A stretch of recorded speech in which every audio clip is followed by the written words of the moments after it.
What we're seeing are homes that missionaries lived in, and the way that they worked and the way that they lived. They had comfortable homes, not fancy, simple, and they gathered about it things of beauty. This is the home at Chibok. We lived at Chibok a while. Ira Petrie built this home. They're built of sun-dried mud brick plastered with concrete. This is the home that we built in Nigeria. The city was called Shafa. There was nothing here at all when we first began. And we built this home. It's built of sun-dried mud brick. It was our home. These are our two boys, oldest boys, who were born in Nigeria. We built these buildings with the help of native carpenters and masons, some of which we trained. This was Mina Baba, a carpenter. We also lived well. Anyone who wanted to live and eat in Nigeria could do so and do so well, and we had a garden down at the foot of the hill. These are our two oldest boys, John and Dickie. And we had a source of water so we could have a hydraulic ram and pump water up into those tanks, and we could irrigate. We had a lawn sprinkler. When the Nigerians saw our lawn sprinkler, they said, "Kai, the white man can even make it rain." But we had good food the year round.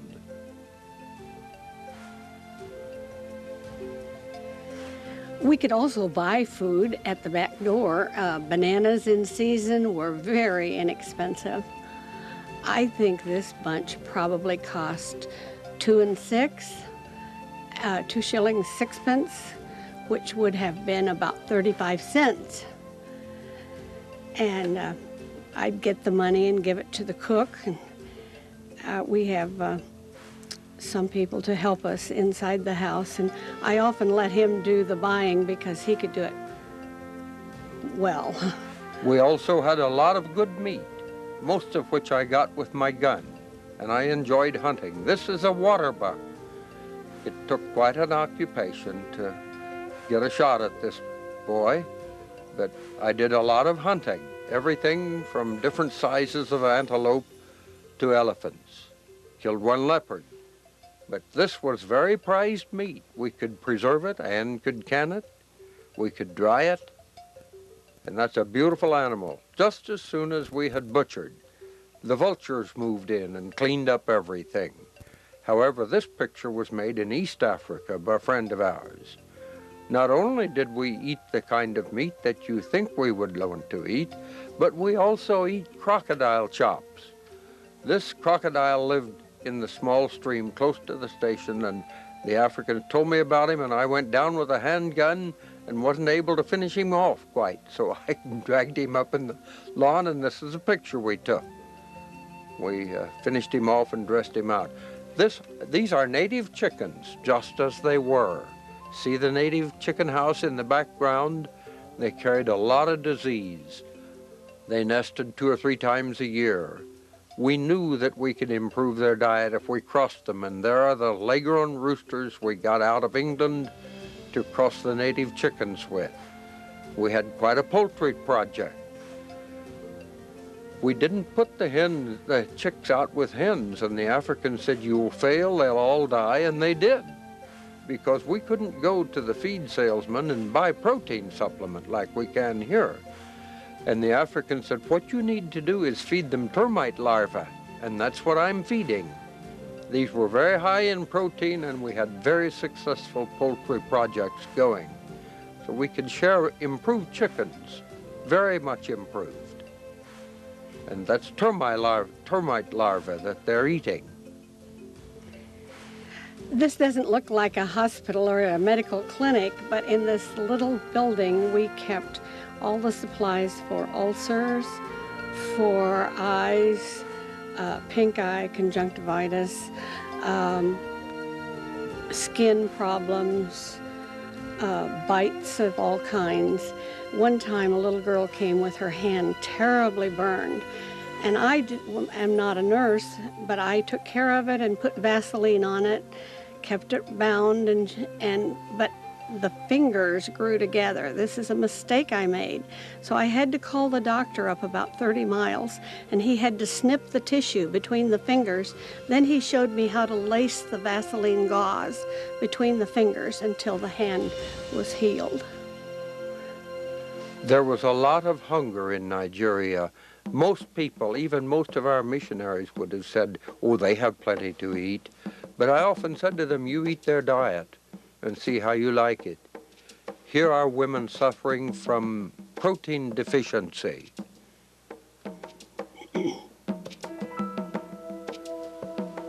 In the background is a great famous monkey bread tree. They're all over Africa. And this is simply we are panoraming the site of the Shafa station. It was on the top of a very rocky knoll. Here's another project which was very dear to us. There were lots of diseases and lots of parasites, but one of the most common was schistosomiasis. And this was transmitted to the people by a snail. The doctor showed us how to drag the streams with copper sulfate, and that would eliminate the snails. And people could go down and drink the water, as they did, or they could stand in the water and wash their clothes. We made a cement block for them where they could wash, and they would be safe. They would not get schistosomiasis in that kind of a setting.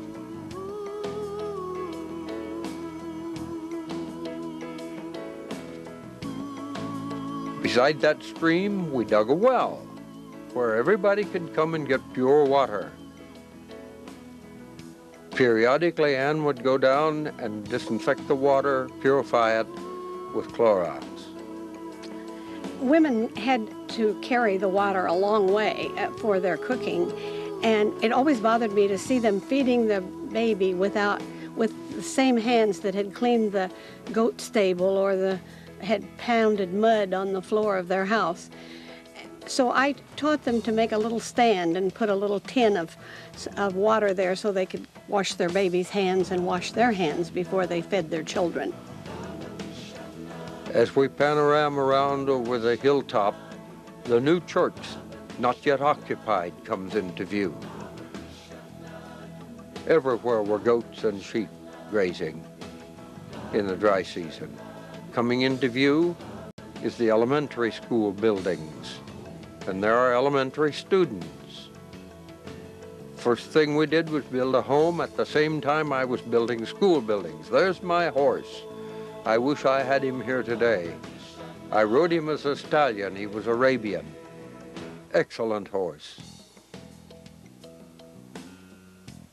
We had our church services in the school building. And what you're seeing here is the children at play outside of the church service. In the background is a boarding school because many of our students at school walked several miles to come to school. So they had little rooms, little grass mat homes where they could live. Part of the curriculum during the school day was working in the gardens. Because there were animals all around over the countryside, we put the garden inside the compound where the boys stayed during the week. And we taught them to raise tomatoes. Good pole beans could climb up the poles that held the grass mats. There was some sweet corn. This was really a supplement to their common mush dinners. They lived 8 or 10 miles from the school and had to do their own cooking. This is another thing that they really liked was spinach. They had sukwar or native spinach in their diet, and this New Zealand spinach grew very well up on the trestle. That's a continuation of the boarding compound, typical traditional African homes. One thing that concerned us was they needed to build better homes, better compounds. A compound was a configuration of homes. Wherever there are boys and there's a ball, as happened here at our school, they played ball. And this was soccer. They played it barefooted. Now this is the building of traditional African homes. And this isn't at Shafa, but it's the same way it was done. They simply took a ball of mud and pressed it in a continuous way around and around the house they went until they got to the right height. And then if they kept the rainwater off that, it would stand many years. But you see, there are no windows. The door is very low. There was a lot of ill health in the community because of the kind of homes they lived in. We said to them, you can have a better home using your materials. And so we made sun-dried mud brick. We taught them how to build improved homes. At this point, we happened to be hauling them with our Jeep. Most of the time, we hauled them with our oxen. And we made the walls of the new homes still round mud houses, but we made them out of sun-dried mud brick a foot thick, and they'd stand forever. This was our ox cart, and you can see the boys are cleaning up. What we're doing is building an ideal compound, the kind of compound or home they could have. See, the door had ventilation. And another thing we said to them, we'll clear the compound yard so people won't be falling. And in their process of doing this, they came upon a deadly poisonous viper hiding under that rock. And they were everywhere. And we didn't stage this picture. We certainly didn't put that snake under that rock. And they're shooting him with a bow and arrow. And there he comes. He isn't very big, but he's very deadly. And there were a lot of those.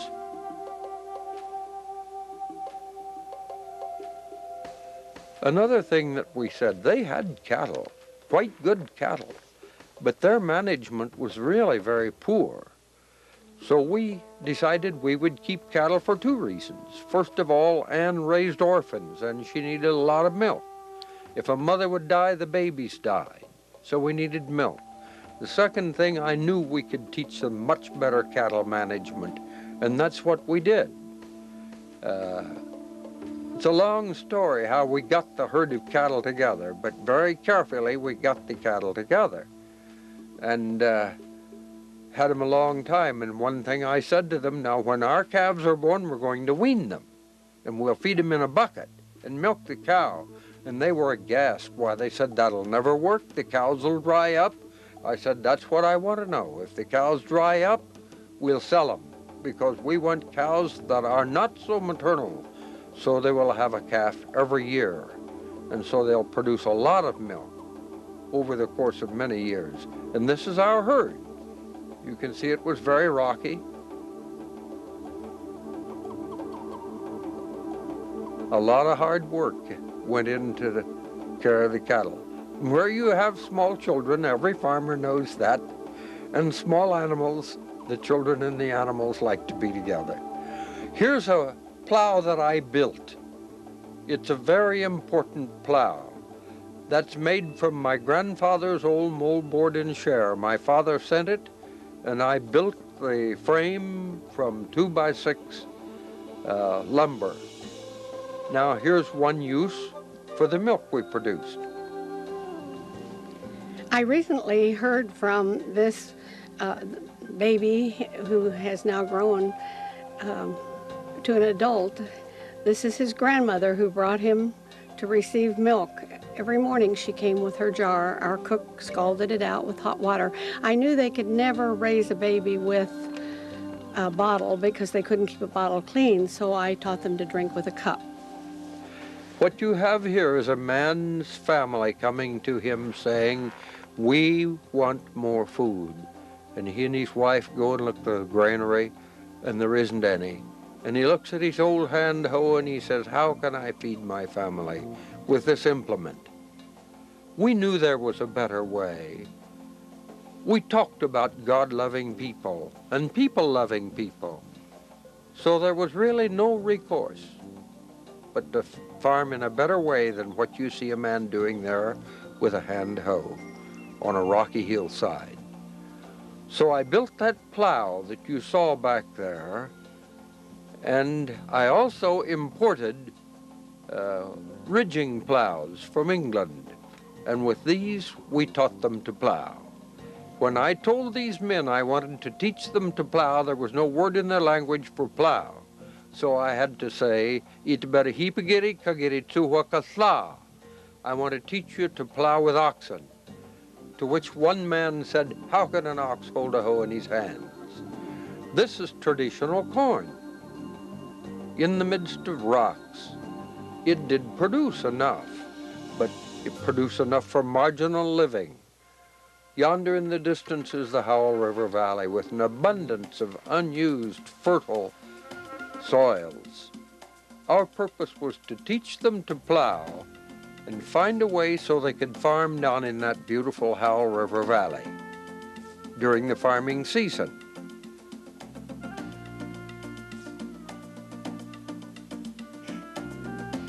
So here I am with my African farmers and my horse looking over the land, finding land that we could turn into future farms for future farmers. And this is good land. No stone at all. It's good soil. Here's the place to have farms that will feed more than one family, but many families. Now we had a problem. How to get off a mountain plateau down into that valley. We also had another problem. How to break oxen. I had never seen an ox team work, and I had never plowed with a walking plow. So first I had to teach myself. And then we had to buy these oxen. And then every ox had to be thrown down, and nobody had ever taught me how to throw a cow down. But we had to throw them down on the ground. We cut the tips off their horns so if they butted somebody, they wouldn't hurt them badly. We castrated them.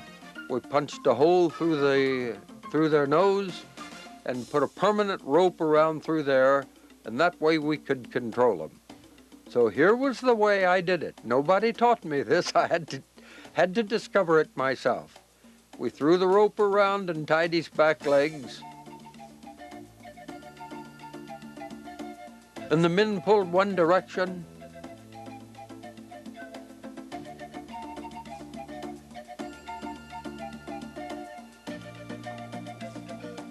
I caught hold of the tail, and down he goes.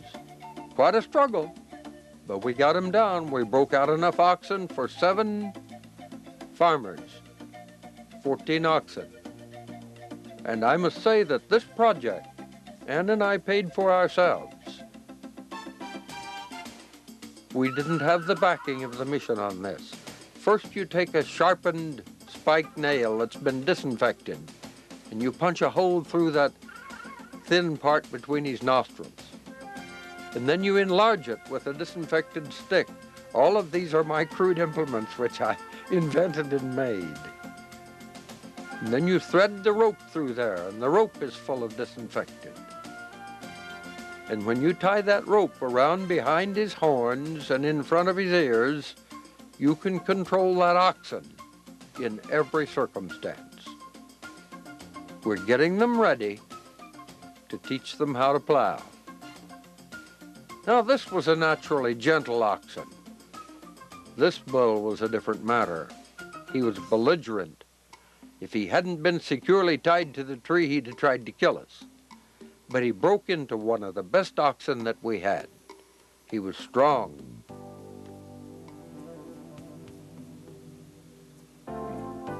Now we cut the castration scene. I think we should have left it. In 40 years, times have changed, and I don't think people would be offended by it now. But you can see that animal was strong. Then we grab a hold of the hump and we push him down and we go through the whole process again.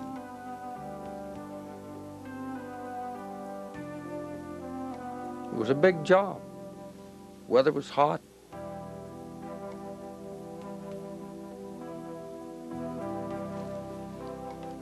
There was one old ox team at Chibok, and we persuaded the mission to assign that ox team to us. And with those, we took young oxen and we broke them. We pulled logs all around. Now that's quite a shock on an animal to go through all he's gone through. And you can see he's in shock pretty good. But he gets up, and we let him rest. After several days, we hitch him up.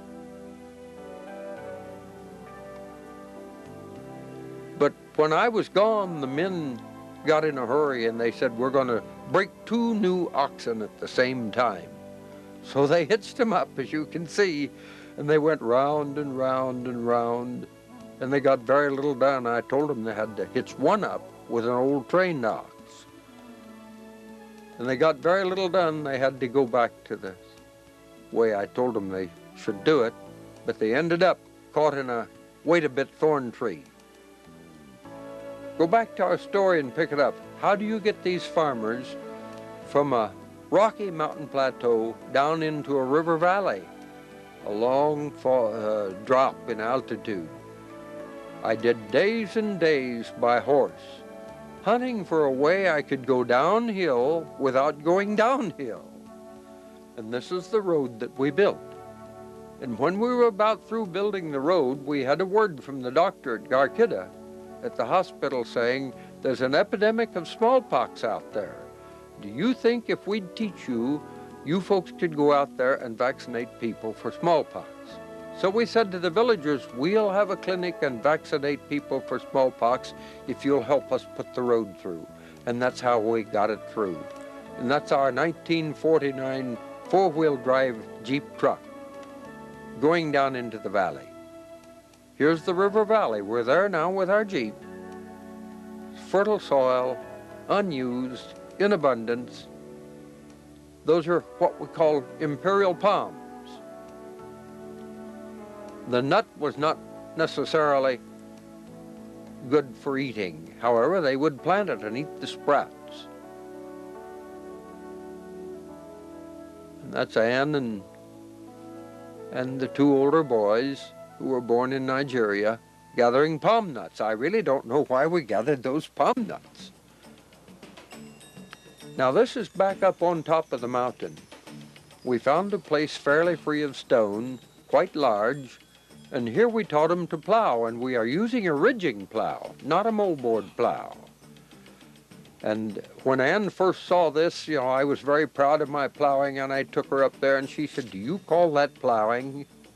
Well, it is very bad. But we were plowing in old sod, thousands of years old that had never been disturbed. And it looked pretty bad, but when we got it worked and we planted the crop in 1 season's time, that represents a phenomenal improvement in the way people could live. We're both very proud of that. And this program didn't end when we left Nigeria. It was very, very successful. With the same plow, they broke out the sod, the wings could be opened, and you had a cultivator, and we planted on the ridges. This is a crop of cotton.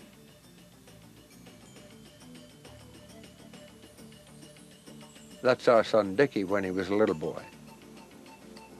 Notice I'm not doing any of the plowing. I taught them to. 2 men to a plow and a team of oxen. And we financed this ourselves. We put up the money.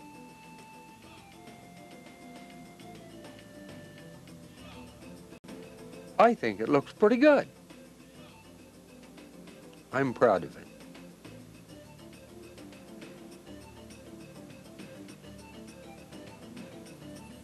Beyond the field, you see African bush, wilderness. Don't worry if the rows aren't straight. Cows don't know geometry.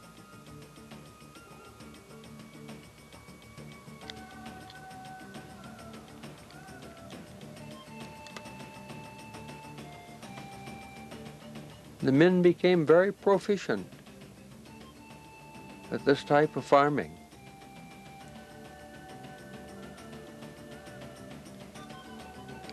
After we did our tillage, the holdup was a planter. I don't have any here, but I invented a hand planter. that filled the need very much. Do you remember what the old corn looked like on the Rocky Mountainside? How does that compare to this? Same kind of corn, same kind of seed. It is our conviction that the way to lead people into the kingdom of God is through life. What we've been working at is real living. After you follow this, people want to know why. Why are you doing this? We certainly didn't do it for pay. We didn't get pay. We just got a support. We never intended to. But people flowed into the church, and this was the first church building at Shafa. Our parents had never seen our oldest two children, and we made this so they could see what our children looked, what their grandchildren looked like.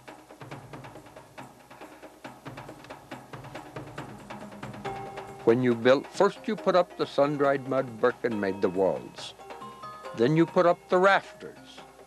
They were made out of palm we hauled out of that river valley. Then after the rafters were up, we put the nailed them on with heavy spikes. And then we unrolled grass mats. These grass mats were all made by natives from native grasses, very similar to native blue stem here in Iowa. And after the grass mats were sewn on with rope made from grasses that we got locally, we sewed bamboo around in them in that order, so when we put the thatching grass on, it would stay in place. And when we were through, that was the church at Shafa. More than 30 years have passed, and instead of a church which we were excited about, numbering 200 people then, there are now 3 churches at Shafa of more than 1,000 members each, and they own their own motor bus. This is our native evangelist. He went away to another mission and learned to read Braille. And here he is reading Braille to people in his compound. He was a good preacher. He was a good singer. That's the pulpit that I built myself. Now he's preaching.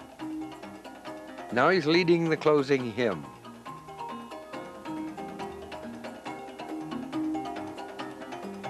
A great soul, really great soul. It's important that everyone know that we went to teach, but we also learned. We learned that there were a lot of great people out there as well. We learned many things from them, things we've utilized here at home. This is a congregation coming out of the school building before we had moved into the new church building. See somebody's offering of corn by the door? The women sat to the back because they had babies on their backs often, and there were disturbances. The men sat solemnly in front. It was a really great experience. We held preaching missions here. The old building would be filled to overflowing.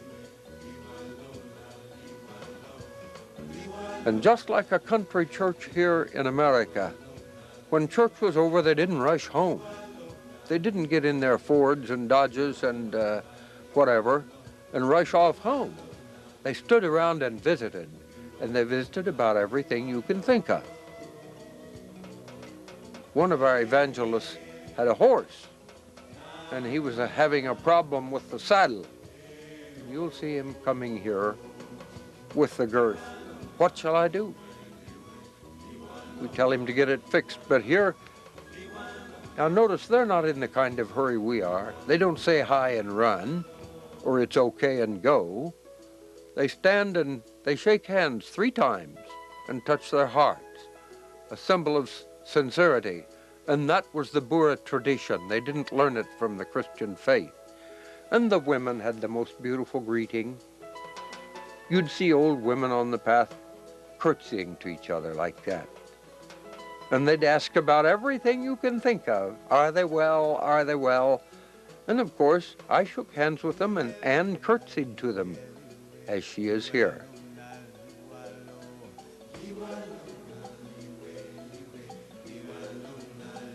Notice how they shake hands and touch themselves.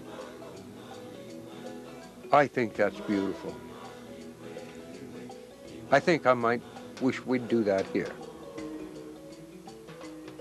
The church treasurer comes and wants the offering put away in the safe. I too do the same greeting. And it was no empty ritual. There's the saddle girth.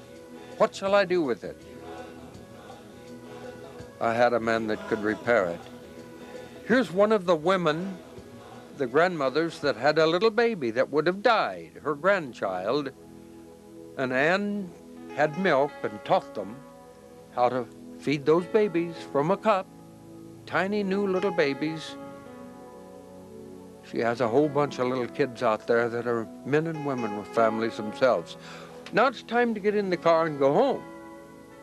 The first thing you do is fasten the baby on your back.